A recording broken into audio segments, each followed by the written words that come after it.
Bonjour et bienvenue sur la nouvelle formation de GT Informatique.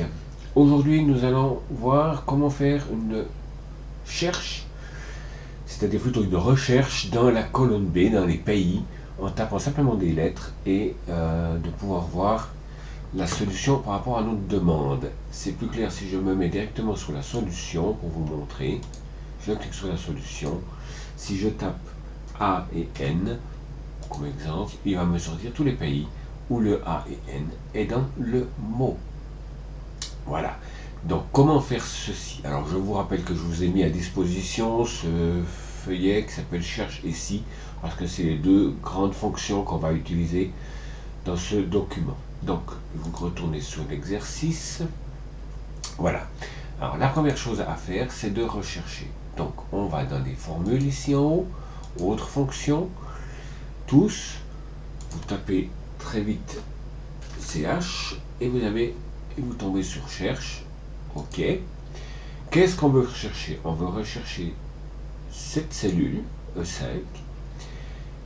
On va rechercher E5.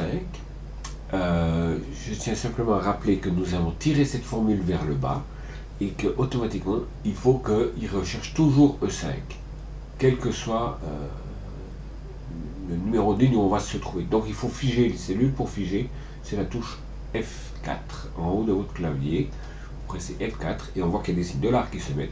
Et là, c'est bien. On a bien figé le E et on a bien figé le 5. On va rechercher Z dans ce mot ici. Numéro de départ 1. Je fais OK. On voit qu'il nous met une erreur. Alors, on peut déjà tirer cette formule pour voir si il va quand même nous trouver par rapport à notre demande. On va tirer cette formule en prenant le petit coin à droite. Alors, on va y arriver. Zimbabwe, ici, Zimbabwe. Voilà. OK. On remonte. OK. Alors, on voit qu'il nous trouve ici, dans cette colonne ici. Moi j'ai tapé Z, il trouve bien la lettre Z, qui est en deuxième position. Dans cette cellule ici, il nous trouve bien le Z, qui est en 5e position. Alors, la petite chose qu'il faut résoudre, c'est que quand il ne le trouve pas, il va nous mettre des notions de valeur. Ce qu'il faut, c'est pouvoir supprimer cette erreur. Alors, on clique sur la première cellule, je me mets entre le égal et le C de cherche, et je vais taper si, et il me met des propositions de formules. Je prends 6 erreurs, et ça c'est la deuxième méthode, comment faire des formules dans Excel. 6 erreurs. Quelle est la source de l'erreur? C'est cherche E5 B2 1, fermez la parenthèse, c'est bien ce qu'il nous dit ici, c'est la valeur. Après il nous dit point virgule. Alors derrière je vais mettre point virgule. Et qu'est-ce que je mets s'il trouve une erreur? Eh bien, on va lui dire rien. Et je vous rappelle que rien, c'est les guillemets en dessus de la touche 2, deux guillemets. Et je ferme avec ma parenthèse. Et au moment où on a fermé avec la parenthèse, la formule s'en va. Ça veut dire qu'elle est correcte. Et je valide ici.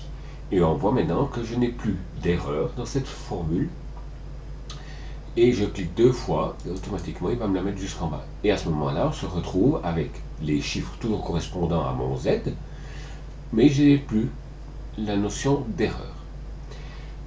Maintenant, ce qui va se produire, c'est qu'il est possible, tout dépend de notre demande, comme ici on voit qu'on a un 2, la deuxième lettre, il nous trouve un Z, et plus bas, si je descends, je constate que ici également, il nous trouve que la deuxième lettre, cette république aussi un Z à la deuxième lettre. Donc, il faut pouvoir supprimer les doublons. Le meilleur moyen de supprimer des doublons est de mettre une formule qui est liée à la ligne. Alors, on va prendre ici formule, autre fonction. Je vais taper LI. Alors, on n'est pas dessus. Je vais chercher ligne sans le S. Donne le numéro de ligne d'une référence. OK. Quel est le numéro de ligne que j'ai envie de savoir? J'ai envie de savoir ceci, c'est quel numéro de ligne? OK. Il me dit c'est bien la ligne 2. Alors, pour éviter les doublons, parce que si j'ai plusieurs fois le même chiffre, il faut que je puisse éviter des doublons. Donc l'idéal, c'est de prendre ce chiffre, je clique après cette formule, et je vais le diviser par 1000. Voilà. Maintenant que j'ai fait ceci, je clique deux fois de nouveau sur le petit point, et automatiquement il va me mettre le numéro de ligne divisé par 1000, c'est bien la ligne 2, la ligne 3, la ligne 4, divisé par 1000. Et ceci va me mettre jusqu'en bas en cliquant simplement deux fois sur le petit point. Alors maintenant, on va faire si et addition. On va déjà faire l'addition, ça sera peut-être plus simple. L'addition, c'est simplement une somme de ceci et de cela. Donc de K2 à L2. Je valide. Donc l'addition de rien plus 0,02 me fait bien 0,02. Je le descends.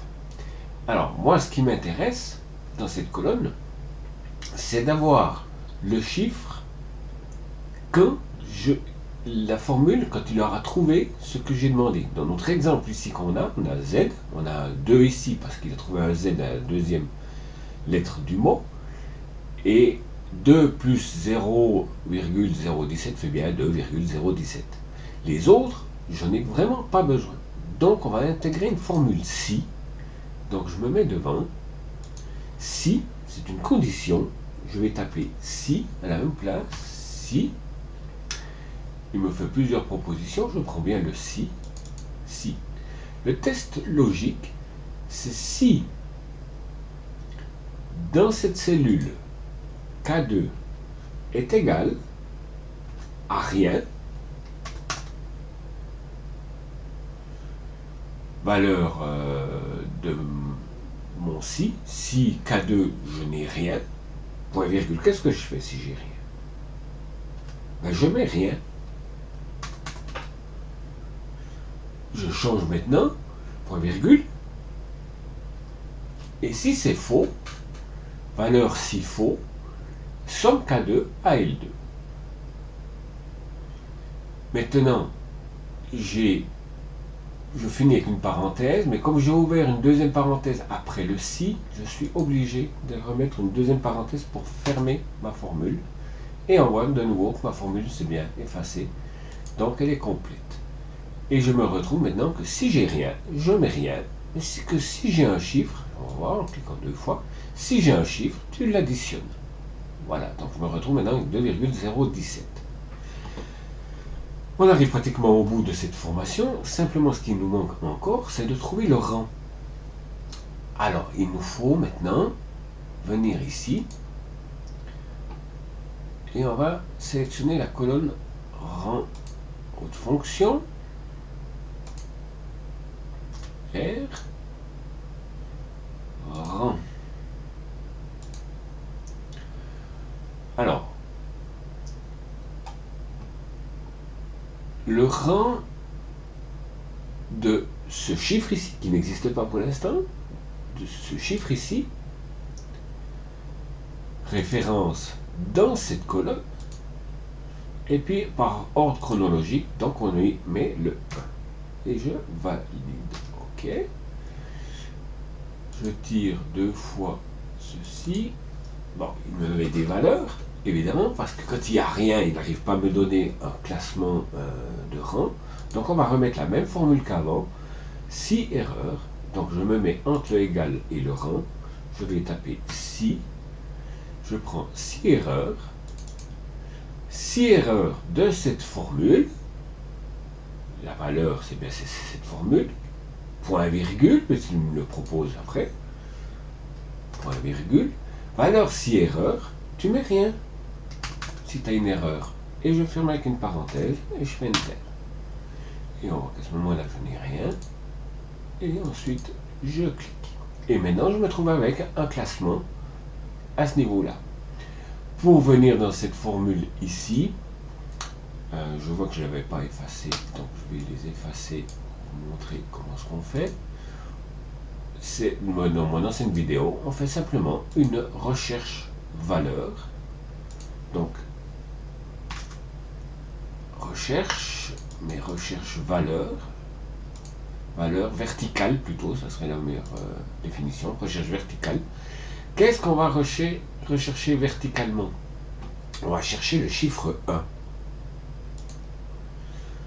ici. On va le rechercher où, ce chiffre 1? Dans la colonne A et dans la colonne B. Et quand tu as trouvé le 1 dans la colonne A, tu vas me prendre la deuxième colonne. A, c'en est une, B, c'est la deuxième. Valeur proche 0, comme ça on prend la valeur exacte. Je fais OK. Et je peux descendre ma formule jusqu'à 20. On voit de nouveau, si on veut faire plus propre, que on a des NA. Pour éviter les NA, de nouveau la même formule qu'avant. Si erreur, je me mets entre égal. Si erreur, je clique deux fois. Si cette formule est une erreur, point virgule, tu mets rien. Et je ferme la parenthèse. Et je valide. Si je tire cette formule juste vers le bas, il va me supprimer le rien. Et voilà, nous avons donc maintenant un tableau qui me permet, si je mets Switzerland, SV plutôt, Switzerland, et bien il est en troisième position dans ma liste. Évidemment, je peux taper plus de lettres, et à ce moment-là, il va me trouver que le Switzerland. Et ça vous permet dans une liste de faire des recherches de mots. Voilà. J'espère que j'ai été assez clair dans cette vidéo. Avec ceci, vous avez eu la possibilité d'exercer la fonction si erreur, la fonction cherche, petite somme et un recherche V qu'on a vu dans la dernière vidéo. Je vous remercie de m'avoir écouté. Au mois prochain. Merci. Au revoir.